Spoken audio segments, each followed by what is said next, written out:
안녕하세요. 사연에 빠진 나의 DJ 민영입니다. 사연을 읽다 보면 정말 열받고 분통 터지는 사연들이 많은데요. 그치만 오늘의 사연처럼 이렇게 쉴 틈 없이 열이 올랐던 사연은 처음인 것 같아요. 오늘의 사연 어떤 이야기인지 같이 읽어볼게요.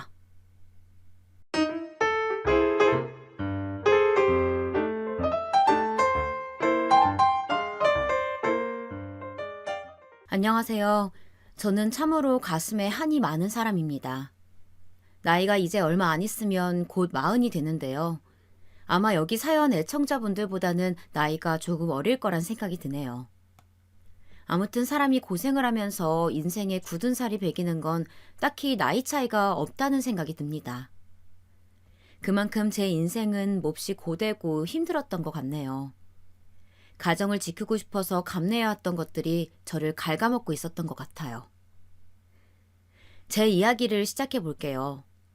솔직히 여기 시어머니들이 무척 많으신 것 같은데 이런 얘기 쓰기 좀 조심스럽지만 그래도 그냥 객관적으로 듣고 판단해 주세요. 이런 시어머니도 있나 보다 하고 말이에요. 저의 모든 스트레스와 악감정에 있어 근원은 바로 저희 시어머니입니다. 정말 아주 단연코 아주 자신 있게 그게 맞다고 말할 수 있어요. 이걸 들으면 우리 시어머니는 또 미친 망아지처럼 날뛰면서 무슨 강아지 같은 소리를 하냐며 욕을 하시겠지만요. 사실인데 어쩌겠어요. 맨날 이런 소리를 입에 달고 사시는 분이라 이제 뭐 안 봐도 비디오, 아니 요즘 세대는 안 봐도 유튜브라고 하더라고요. 하여튼 그래요. 야, 세상에 너 같은 복받은 며느리가 어딨어. 세상 천지에 부모도 없이 뭣도 없이 돈도 없이 네 주제에 이런 집에 시집와서 이런 집에 살면 감지덕지한 줄 알아야지. 니까짓게 이런 집에 그렇게 훤칠한 서방 만나서 살면 넙죽 엎드려서 방바닥에서 고개를 쳐들지도 않고 살아야지. 네가 뭘 알아? 어? 맨날 이 레파토리가 정말 끊임없이 반복되고 또 반복되어지고 있어요. 듣다 지겨워서 어머니 몰래 한쪽 귀에 이어폰을 끼고 있었던 적도 있었답니다. 정말 저런 소리들을 일일이 듣고 살아내다 보면 저는 곧 정신병에 걸리게 될 것 같은 거예요. 우리 어머니가 결혼한 이래 저를 괴롭혀온 시간들은 무려 10년이에요, 10년. 이게 사람을 얼마나 피말리고 좀먹는 시간인지 아시겠나요? 초등학생 아이가 대학생이 될 만한 시간이고 하여간 금수강산도 변한다는데 우리 어머니의 그 망할 놈의 시집살이는 10년을 지나도 변하지 않더군요. 아니, 노망 들어감과 동시에 더 깊고 지독해지는 걸 느꼈어요. 제가 어머니에게 뭘 그렇게 잘못한 걸까요? 우리 어머니가 볼 때 제가 잘못한 것은 딱 3가지인 것 같습니다. 맨날 그 잘난 입으로 눈을 치켜뜨고 하는 말을 예로 들어 제가 한번 설명을 해볼게요. 첫 번째, 돈도 없이 몸만 갖고 시집 온 것. 바로 이게 아닐까 싶어요. 사실 뭐 저라고 돈 없이 시집 오고 싶었겠나요? 전 전혀 결혼할 마음이 없었어요.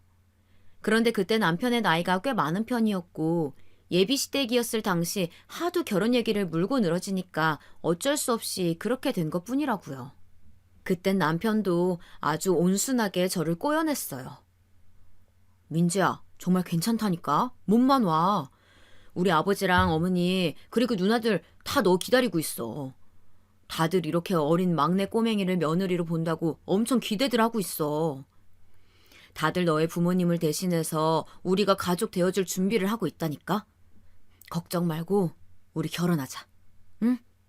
이때 저는 사고로 부모님을 잃게 되어 아주 마음이 침체되어 있는 때였답니다. 상황이 참으로 기구했던 게 뭐냐면요. 두 분은 지방에 있는 친척 어른 장례식에 다녀오시던 길이었어요. 그것도 새벽녘에 아빠는 바로 다음날 출근을 하셔야 하니 눈을 부벼가며 힘겹게 올라오고 계시던 중이었거든요. 그런데 화물차로부터 추돌이 연속으로 이어지는 끔찍한 교통사고를 당하게 되셨어요. 장례식장에서 미친 듯이 울고 있는 저를 고모들이며 외삼촌, 작은아빠, 큰아빠 등 많은 어른들이 오셔서 달래주셨고요. 그리고 그때 남편이랑 사귀고 있었던 때라 당연히 남편도 왔고 그 바로 위에 누나였던 지금의 셋째 시누이도 같이 따라왔답니다. 이때 제 손을 잡아주면서 셋째 시누이가 얼마나 힘이 되는 위로를 해주었는지 몰라요. 저는 당시에 모든 게 무너져버리는 느낌이었기에 시누이의 말에 울컥해서 얼싸안고 오열하고 말았답니다. 민지 씨 힘내요. 두 분 그렇게 힘들게 가지 않으셨을 거야. 사람마다 다 정해진 수완이 있다고 하잖아. 그러니까 두 분은 그만큼 살다 가신 거라고 생각해. 응? 세상 살면서 많은 힘든 일이 있고 부모님과의 이별은 누구나 겪는 거야. 그걸 민지 씨는 남들보다 조금 더 일찍 당겨서 겪게 된 거고. 그러니까 우리 힘내보자.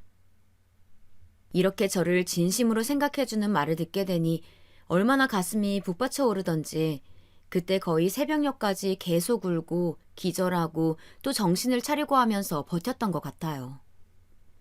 마치 제가 서울로 올라와 버려서 엄마 아빠와 멀어지고 난 뒤에 이렇게 되어버린 것 같아서 얼마나 가슴을 치며 자책을 했는지 모르겠습니다.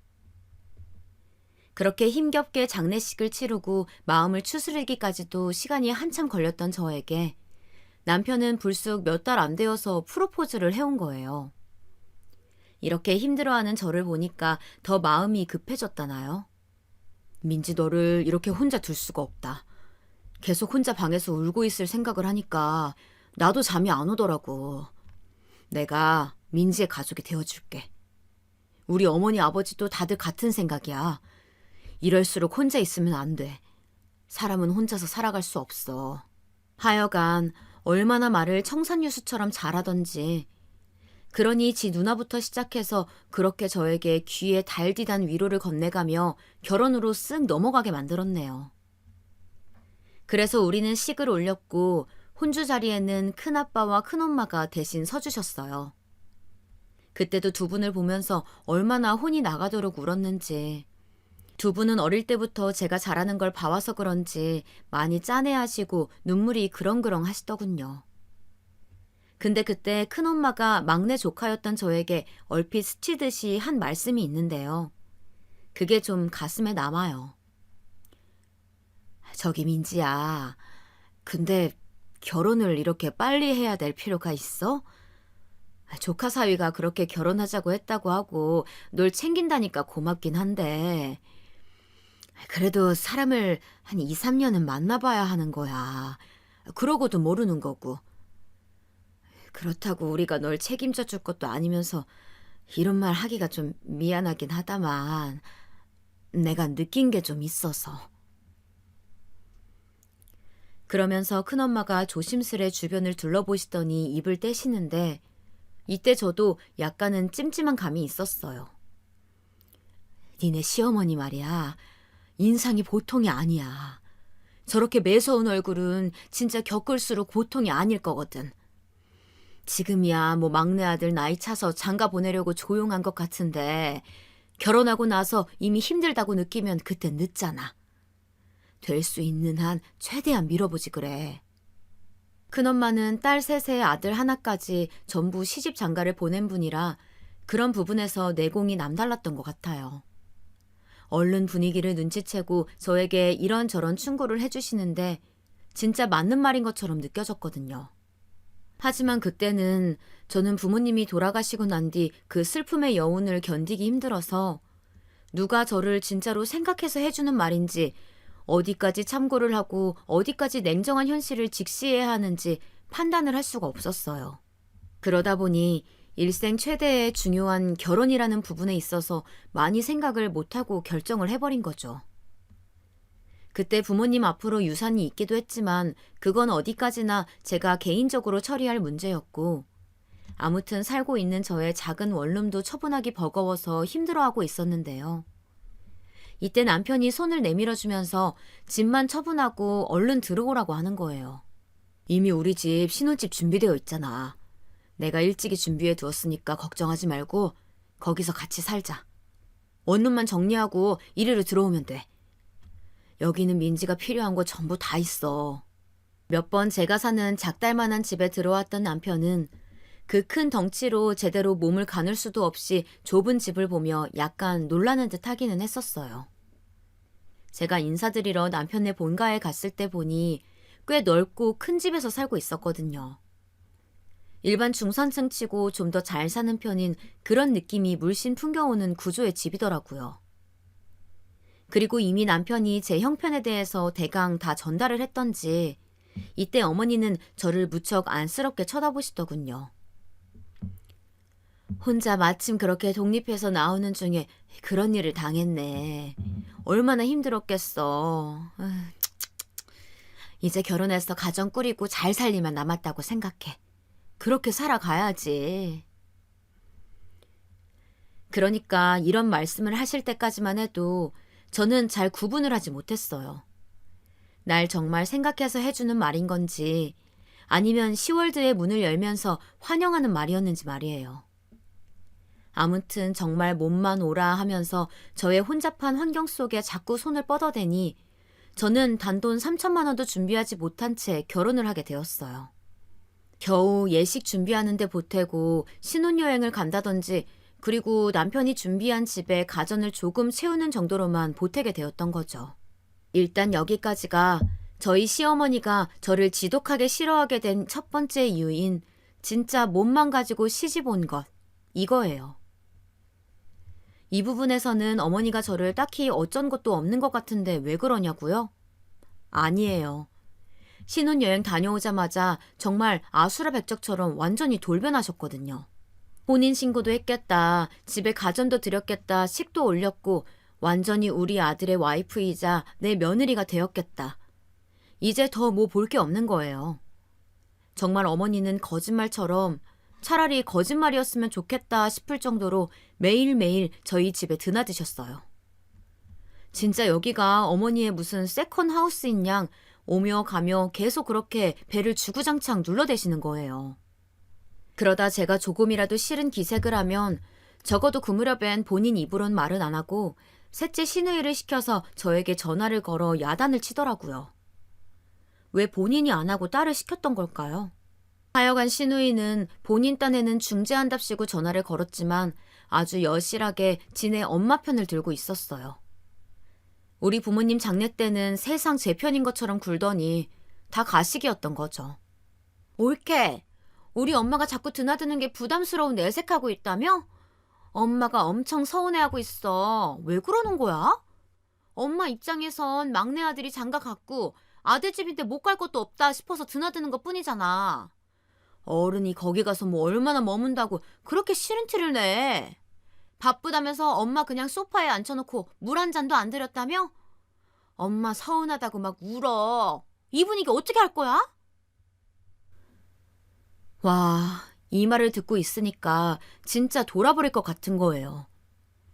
어머니가 우리 집에 들어오셔서 소파에 앉으신 뒤 제가 정말 아무것도 안 챙겨드리긴 했어요. 왜냐고요? 왜 어른이 집에 오셨는데 물 한 잔 내어드릴 생각을 안 하냐고요? 그때 제가 정말 정신없이 바쁘게 출근 준비를 하고 있었고 그걸 어머니도 모르지 않으셨어요. 아침 7시 반에 아들 며느리 집에 들어오셔서는 대뜸 이런 말을 하시면서 소파에 푹 퍼앉으시는 거예요. 아이고 다리 아파라. 여기 올라오느라 아주 고생했다. 나 여기 좀 앉아있다가 이따가 할머니들 만나러 가야겠다. 저기 리모컨 좀 줘봐라. 저는 이때 머리 말리고 남편이랑 먹었던 밥그릇 치우고 바닥에 떨어진 머리카락 밀대로 밀어내느라 정신이 없어 죽겠는데 그 난장판에 갑자기 배를 수십 번 눌러가며 오셨다고요. 그래서 문을 열어드렸더니 대뜸 눈에 불이 번쩍이면서 이러시는 거예요. 왜 이렇게 문을 늦게 열어? 시엠이 이 날씨에 밖에서 추워 죽으라고? 째깍째깍 문을 열어야 될 거 아니야. 이러면서 현관에서 확 쏘아붙이시더니 본인 아들이 뒤늦게 뛰어와서 인사하니까 완전 다른 표정을 지으면서 세상 애틋한 얼굴을 하시는 거예요. 아이고 우리 아들. 그래 엄마 왔다. 출근하려고? 밥 먹었어? 밥은 맛있는 거 먹었어? 네 색시가 만난 거 차려주디? 그러면서 소파에 퍽 하고 앉으셔서는 리모컨 갖고 와라. 여기서 좀 놀다 가겠다. 그러시는 거 있죠. 대뜸 오셔서 아들과 며느리에게 대하는 어투가 너무 다르니 저도 화가 나는데 우리 집이 무슨 카페도 아니고 놀다 가시겠다뇨.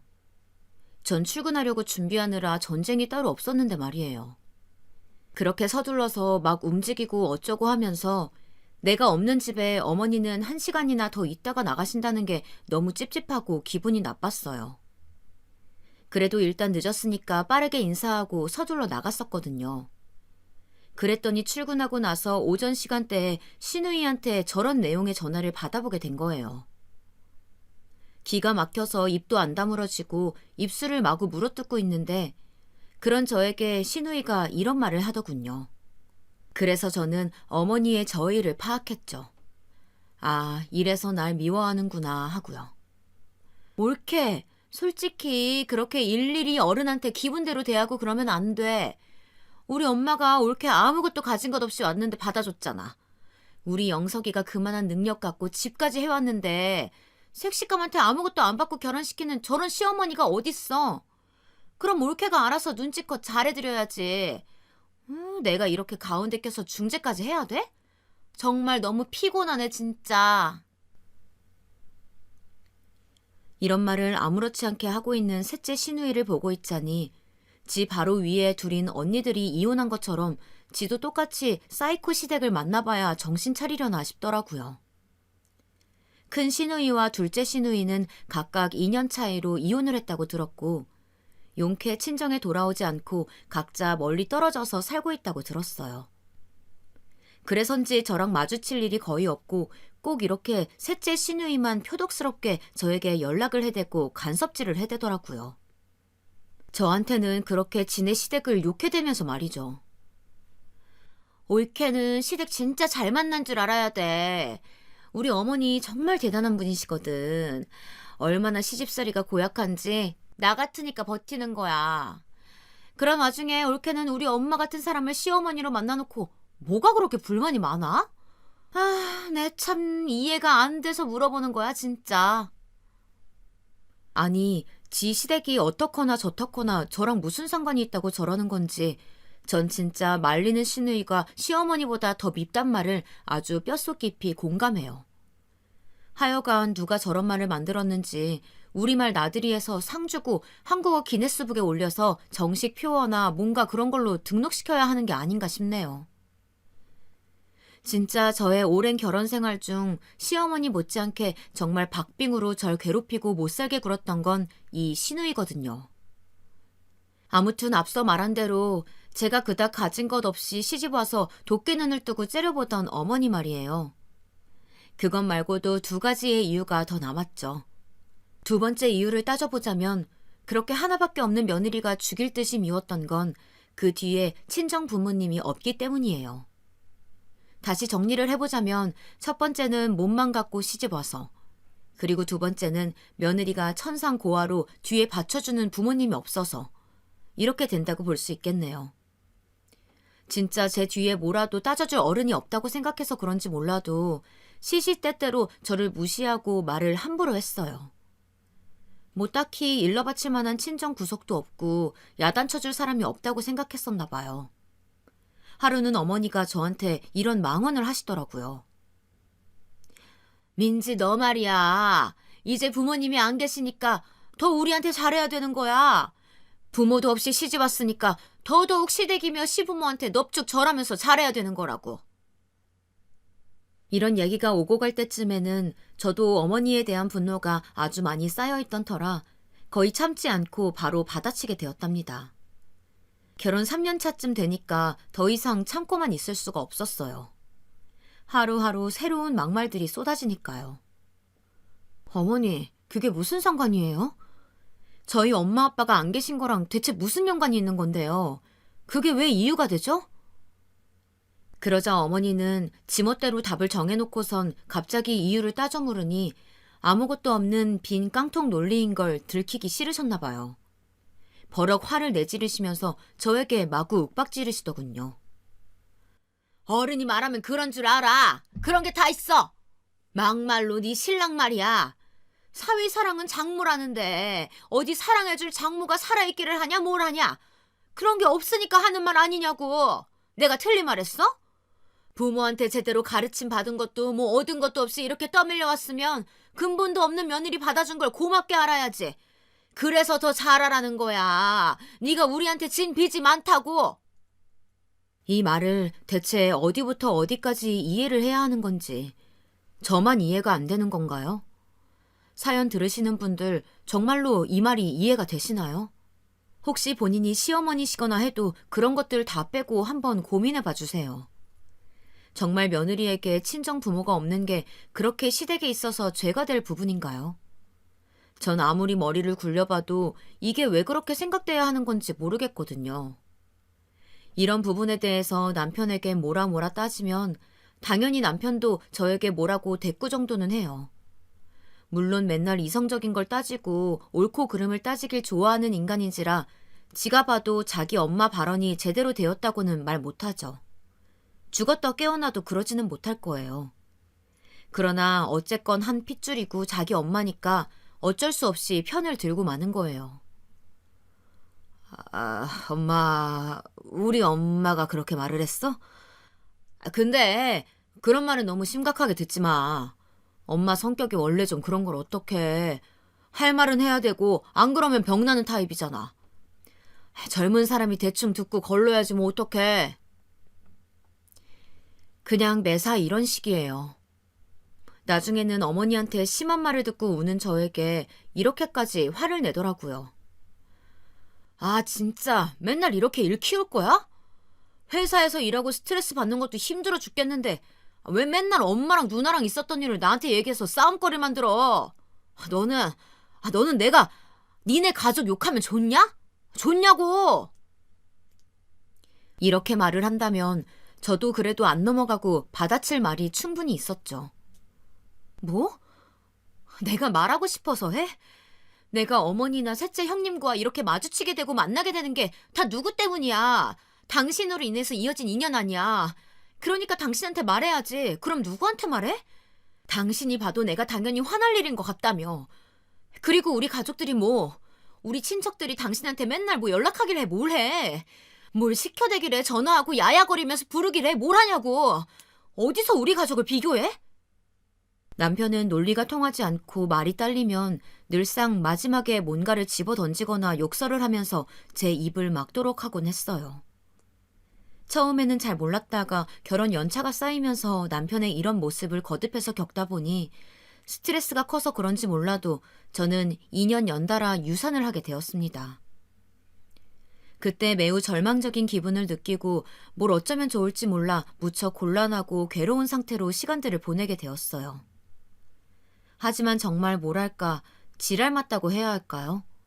이 망할 인간들, 정말 침을 뱉어도 모자랄 이 시댁 인간들은 저를 그냥 쉬도록 놔두지 않았어요.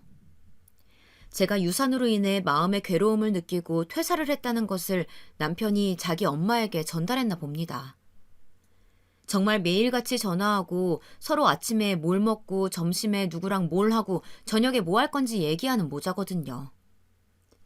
그리하여 제가 쉬게 되었다는 걸 알게 된 어머니는 그 뒤로 어떻게 했을까요?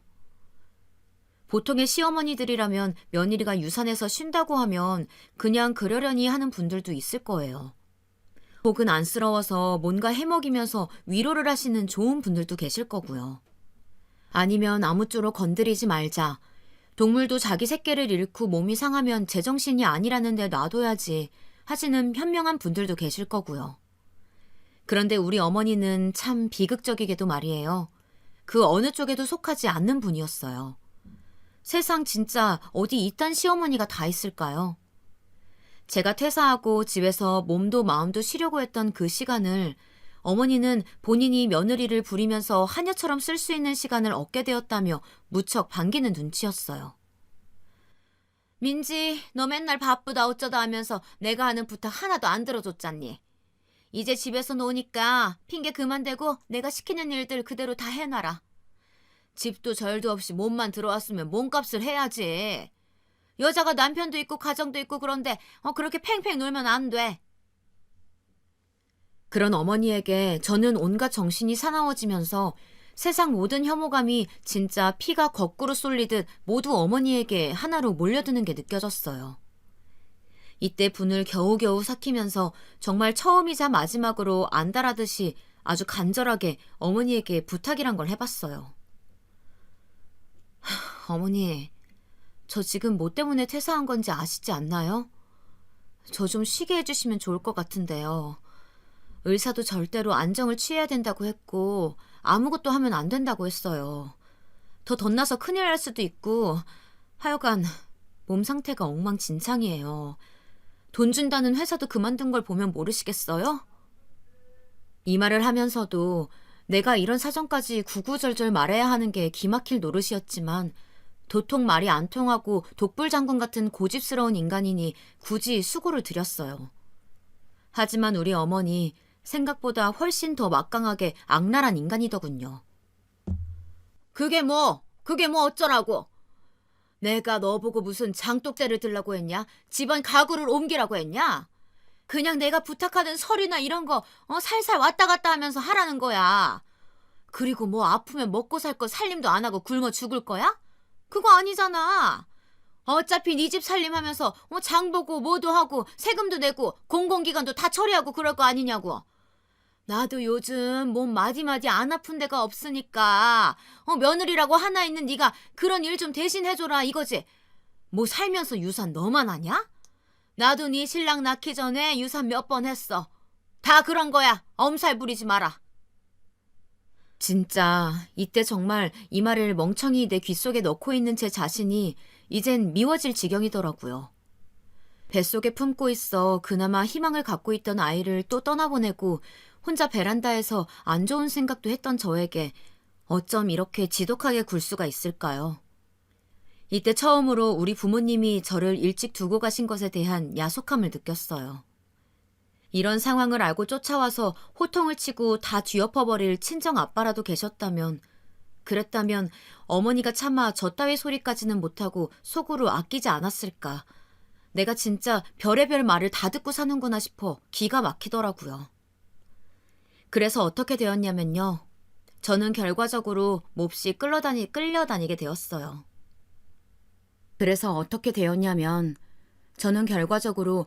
끌려다니게 되었어요.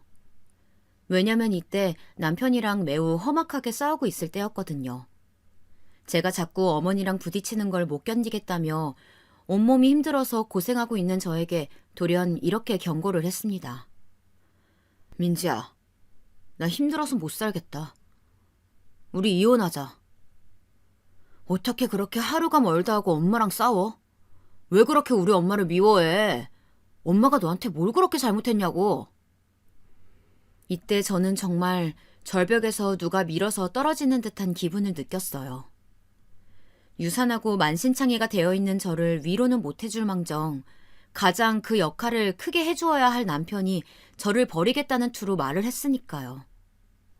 아마 다른 분들이 볼 때에는 그까지 이혼해버리지 그랬냐, 뭘 답답하게 그 말에 더 기죽어서 벌벌 기냐고 그렇게 말씀하실 수도 있겠는데요.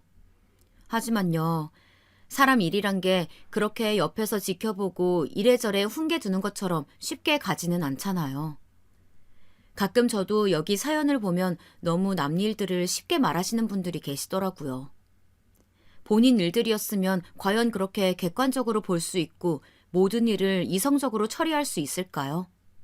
하여튼 저는 이 무렵 당연히 이혼이라는 소리가 겁이 날 수밖에 없는 상황 안에 있었어요. 왜냐면 친정 부모님을 먼저 보내드린 지 5년도 채 안 되었을 때고 결혼 생활도 비슷한 연도였고 무려 유산을 2번이나 하고 심신이 지쳐 있었죠. 하다못해 강아지라도 제 옆에 있어줘야 할 판에 제 가족이 되겠다며 옆에 있었던 남편은 갑작스레 이혼 선언을 해버렸으니까요. 세상 모든 것이 저를 거부하고 다 멀어지려는 느낌이 들어서 몹시 겁이 나고 불안정한 기분이 들었어요. 이때 저는 수시로 손톱을 물어뜯기도 하고 입술도 뜯고 하도 뜯어대서 구수염인지 뭔지 아는 입술 염증까지 걸렸답니다. 그런 저를 보고 어머니는 보기 흉하다며 놀려대시더군요. 어휴, 얘, 너 입술 꼬라지 좀 봐라. 그게 뭐냐? 무슨 창난젓이나 뭐 그런 젓갈도 아니고 아주 숭해서 못 봐주겠다. 네 그 꼬라지를 하고 있으면 네 서방이 퍽이나 어이구 우리 섹시 하면서 다가오겠다 아주. 나 봐라. 나이 들어서도 이렇게 관리 잘하고 있으니까 네 아버님이 딴 생각 못하는 거야. 여자란 자고로 말끔하게 있어야지.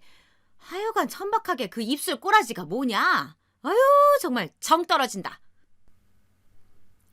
그러면서 낄낄대고 저를 골려대시는데 진짜 이러면 안 되는데 정말 별의별 생각이 머릿속으로 다 들더라고요.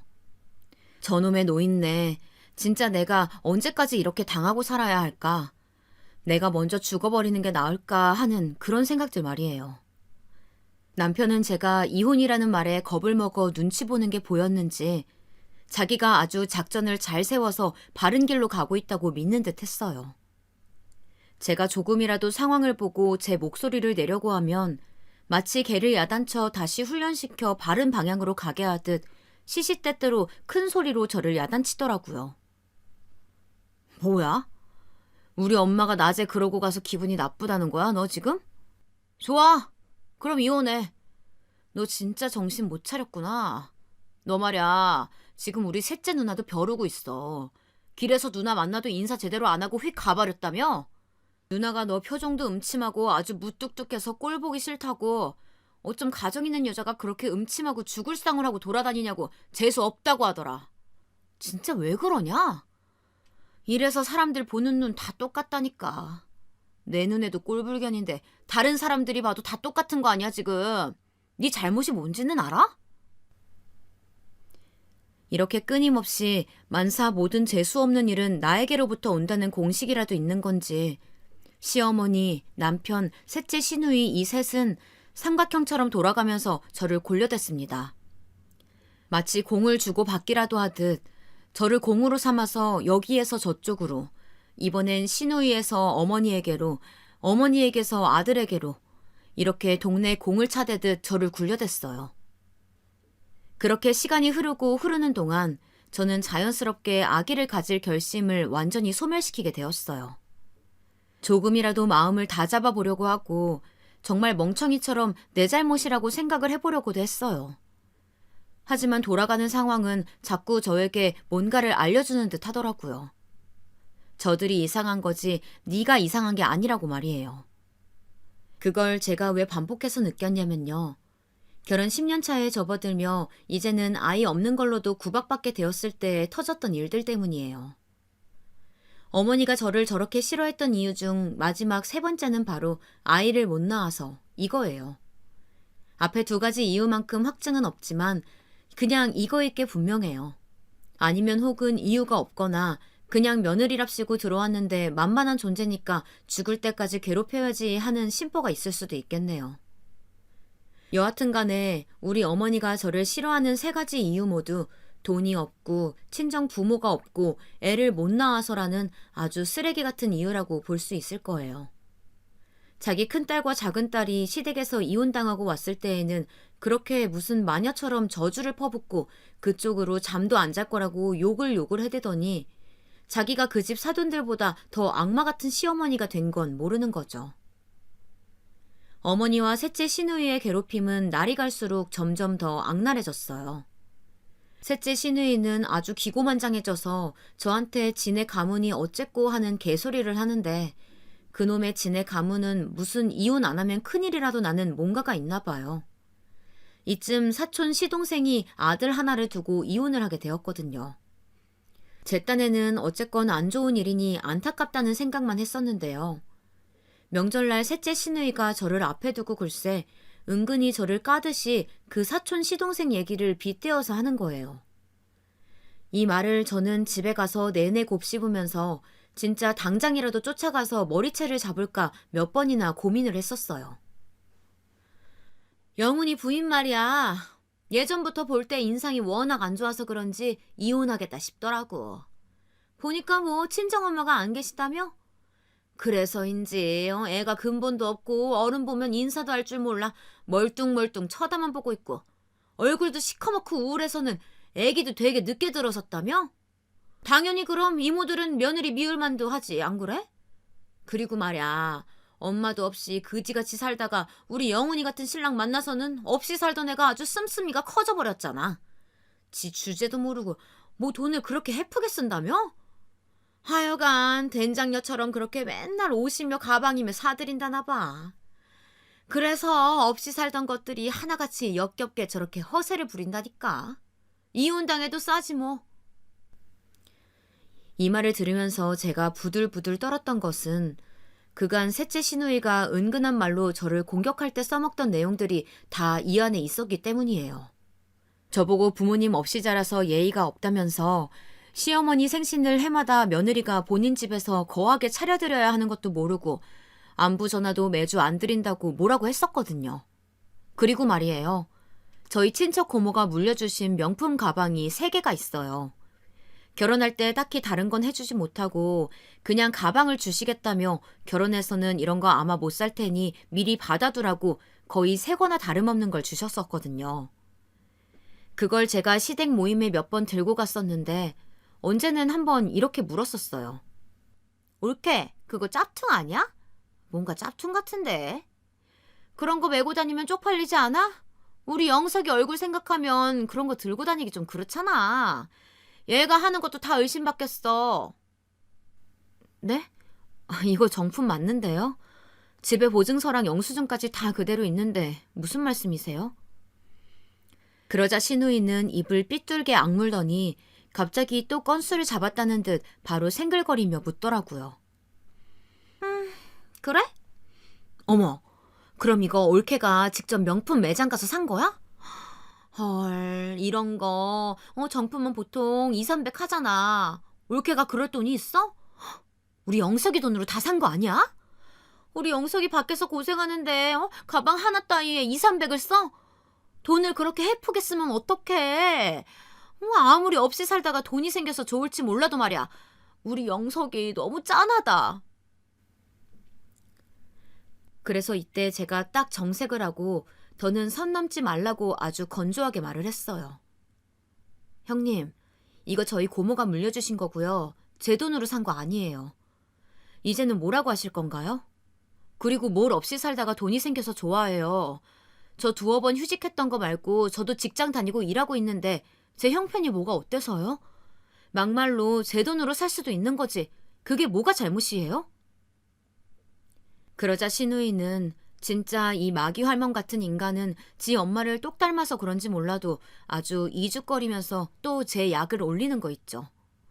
정말 도저히 제가 당해낼 재간이 없었어요. 어머머, 우리 올케 화났다. 엄마, 영석아, 이리 와봐. 올케 화났어. 아이고, 또 예민하게 군다 진짜. 하여간 우리 올케 무서워서 말을 못해요. 왜 그래 진짜? 농담도 못해? 맨날 그렇게 눈 부릅뜨니까 사람들이 예민하다고 무서워하지. 우리 이모도 그렇고. 올케 너무 인상 어둡고 무서워 보인대. 그러는 지는 심술독이 아주 여기저기 차올라서 눈매도 사나운 주제에 지 얼굴은 거울도 안 보는 것 같았어요. 여기까지 쓰고 보니 저도 어지간히 분노가 많네요. 정말 시누이와 어머니를 생각만 해도 가슴에서 뭔가가 용솟음 치듯이 불이 막 올라오는 게 느껴져요. 아무튼 시누이가 저렇게 돌려서 까댄 것과 달리 저는 아주 근검절약하면서 살고 있어요. 정말 개같이 일해서 정승같이 쓰자는 마인드가 어느새 제 안에 자리 잡혔답니다. 이유가 뭐냐면요. 어찌 보면 고맙다고 해야 할까요? 다 쟤네들 때문이에요. 돈 없이 왔다고 무시하고 지네들 집보다 돈이 없다고 아주 상무시를 해대니 제가 다시는 돈 때문에 니들한테 서름을 당하지 않겠다고 이를 박박 갈게 된 거예요. 간혹 제가 아팠을 때조차도 시댁은 절대 제 입장을 봐주지 않고 그렇게 굴려먹고 시켜먹었어요. 아프다 병원 가야 한다고 하소연을 해도 저렇게 말을 독살맞게 하거나 비꼬면서 물어댔고 그래도 통하지 않으면 본인 아들이자 본인 동생인 제 남편을 통해서 시누이와 어머니는 그렇게 제 욕을 해댔습니다. 그러니 곧장 남편은 저에게 전화를 해서 아주 버럭 화를 냈죠. 너 우리 엄마랑 누나 말 안 듣고 왜 그래? 진짜 혼나볼래 제대로? 아직도 정신을 못 차렸어. 여기까지 쓰고 보니 갑자기 좀 서글퍼지네요. 당신 아이가 30대 중반으로 접어들었던 제가 뭘 그렇게 잘못하고 죄가 있어서 40대 후반인 남편에게 그렇게 야단을 맞아야 했을까요? 10살짜리 어린애도 아닌데 뭐 그렇게 야단 맞고 혼나야 할 일이 있어서 시누이와 어머니의 감시를 받고 고자질을 당해가며 욕을 먹어야 했던 걸까요? 저는 길을 걸으면서 맑은 하늘을 봐도 기쁘지 않았고, 주변에 꽃이 피고 계절이 바뀌고 코로나가 왔다가 조금 해소되어 가려는 와중에도 조금의 감사나 어떤 인식조차 느낄 수 없었어요. 그나마 코로나에게 고마운 게 있다면 그놈의 망할 정말 역병 같은 시댁 모임을 대폭 줄여서 못했다는 거예요. 어머니가 욕심부려서 기어이 만나려고 치면 누가 주변에서 확진이 되거나 혹은 가족 중 누가 코로나에 걸리거나, 그것도 아주 혹독하게 걸려서 바닥을 기어다니고 죽을 상이 될 정도가 되어서 아무리 악을 쓰고 모이고 싶어도 도저히 만날 수가 없는 지경이 되었어요. 코로나를 겪고 있다 보니 저도 새삼 드는 생각이 말이에요. 세상 만사 당장 어떻게 될지 모르는데 내가 왜 이렇게 참고 있지? 뭘 위해 이렇게 열심히 살고 있지? 그런 생각이 두둥 떠오르는 거예요. 남편도 이때는 무슨 날개 피고 나대던 호랑이가 갑자기 날개도 꺾이고 발톱도 빠진 것처럼 굴었어요. 맨날 자기 뒤에 들러붙어서 이래저래 사주하던 누나나 엄마가 없으니까 약간은 낑낑대고 눈치를 보더군요. 뭐 여전하게 참견은 있었지만요. 단지 이전보다는 심하지 않을 정도였어요. 그런데 제가 갑자기 큰 사고를 당하게 된 거예요. 코로나가 아니더라도 이런 큰 사고를 당하면 일이 커질 판에 코로나라는 삭막한 사태 안에 겪게 되니까 정말 장난이 아니더라고요. 검사할 것도 많고 병원 절차도 너무 복잡해지고 하나하나 따지기 힘들어지고 진짜 지치기 쉬운 상황이었어요.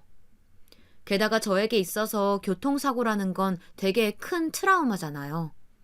이걸로 인해서 부모님을 먼저 보내드리기도 했고 이후로 운전대 잡는 것에 대해 많은 두려움이 있었어요. 하지만 하도 시댁 심부름에 시달리면서 여기저기 쫓아다니다 보니 어쩔 수 없이 운전을 해야 했는데요. 그날도 되도 않는 무슨 놈의 바디 필로우인가 뭔가를 사서 시댁에 갖다 달라는 어머니 부탁 때문에 간 거였어요.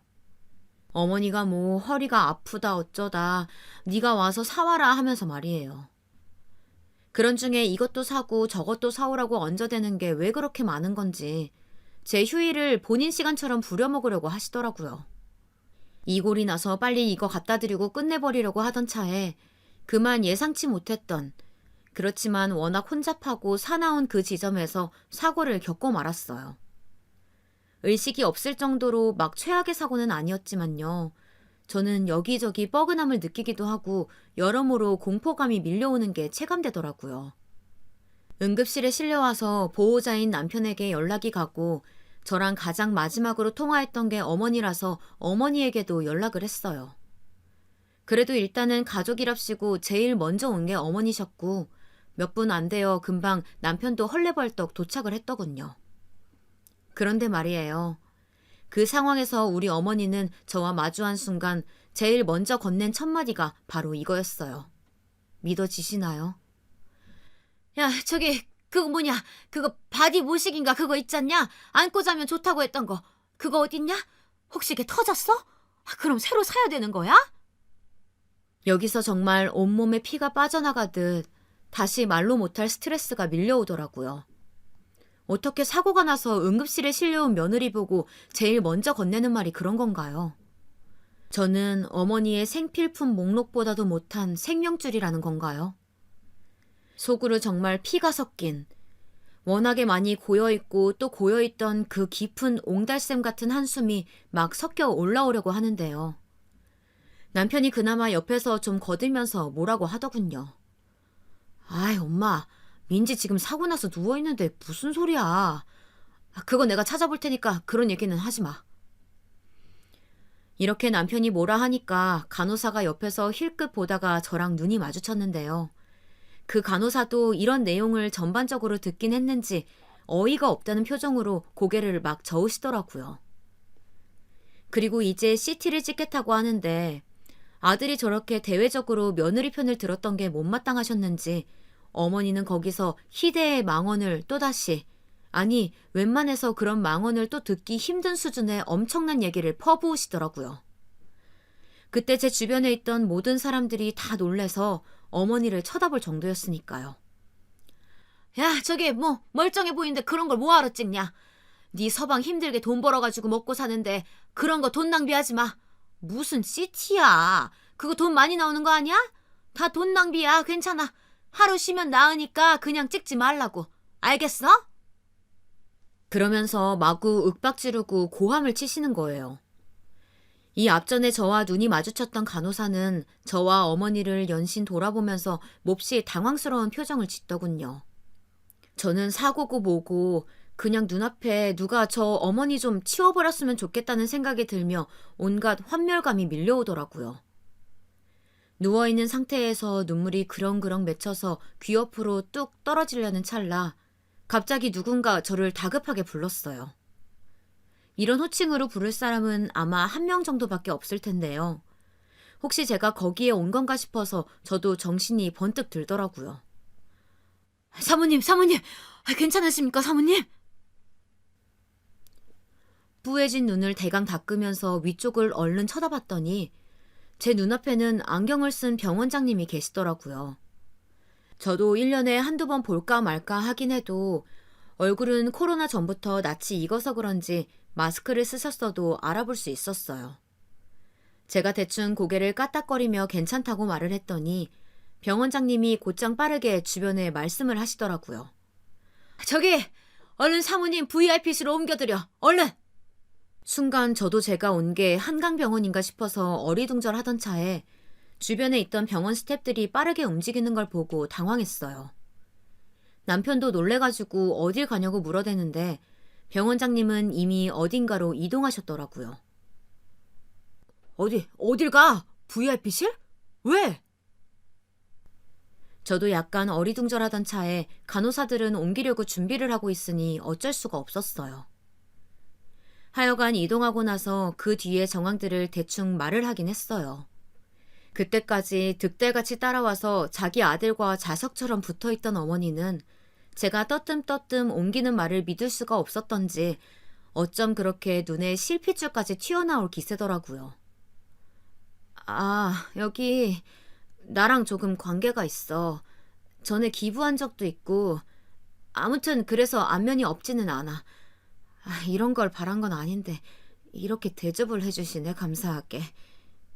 제 말에 어머니는 또 이거 잘 걸렸다고 아주 잡아쳐 때려야겠다는 기세로 저에게 막 소리를 지르시는 거예요. 뭐? 기부? 네가 기부? 야, 지나가던 팔푼이 개가 웃겠다. 네가 주제에 무슨 기부를 해? 보나마나 이거 아주 정신이 돌았구만. 제대로 미쳤어.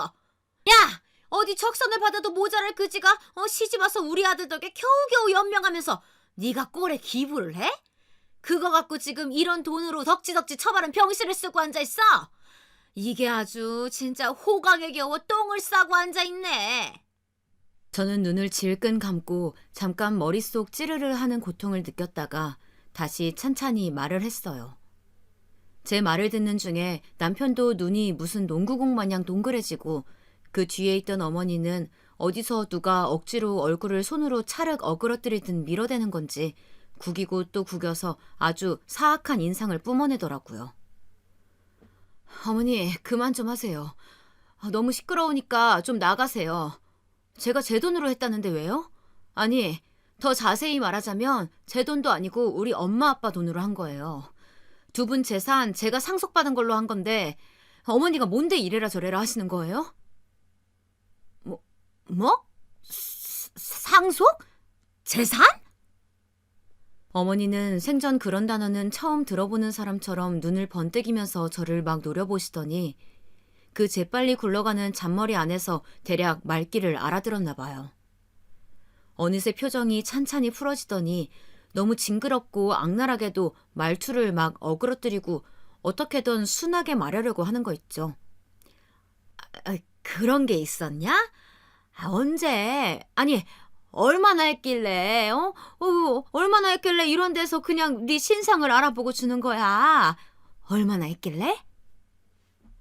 별로 어머니에겐 자세히 말하고 싶지 않았지만 일단 이 부분은 듣는 분들의 이해를 위해 말을 하자면요.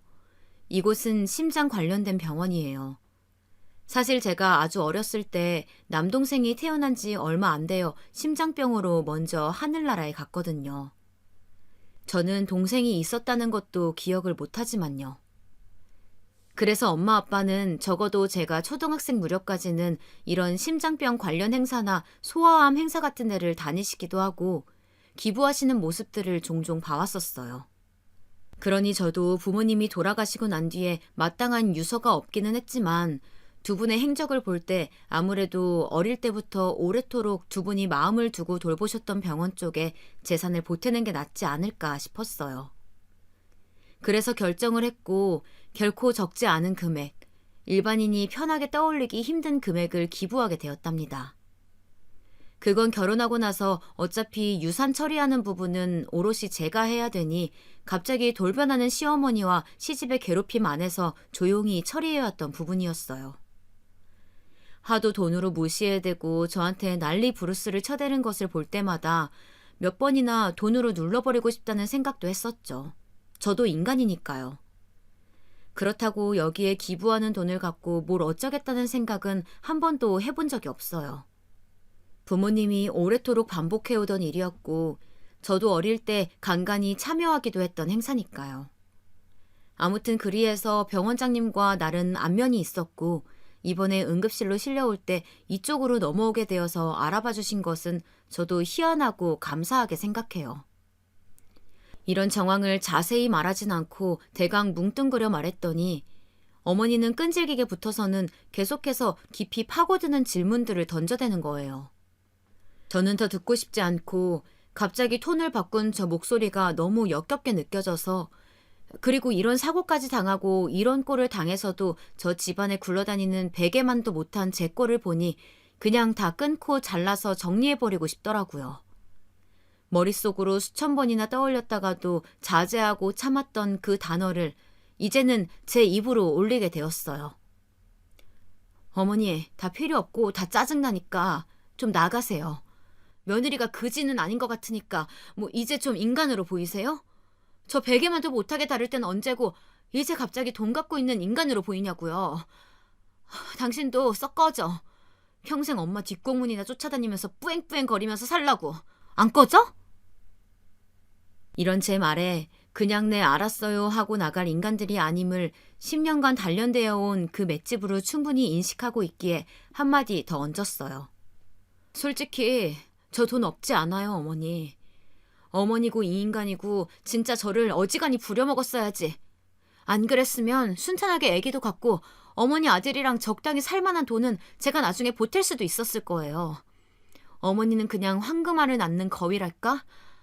이 말에 제 입으로 하는 것도 좀 웃기지만요. 뭐 저는 죽은 문턱까지 갔다 와보니까 되는 게 없어요. 어머니는 황금알 낳는 거위 배를 잘라버린 거예요. 평생 그 아들이랑 그 돈푼도 안 되는 집구석 하나 갖고 궁상 떨며 살다가 죽으세요. 당장 나가시라고요. 이렇게 있는 힘을 다해서 온몸에 피가 다 쏠리도록 고래고래 괴성을 질러댔어요. 치료도 제대로 시작되지 않은 상태에서 이런 소동이 일어나고 있으니 당연히 병원에서는 제가 안정을 취하길 바랬겠죠.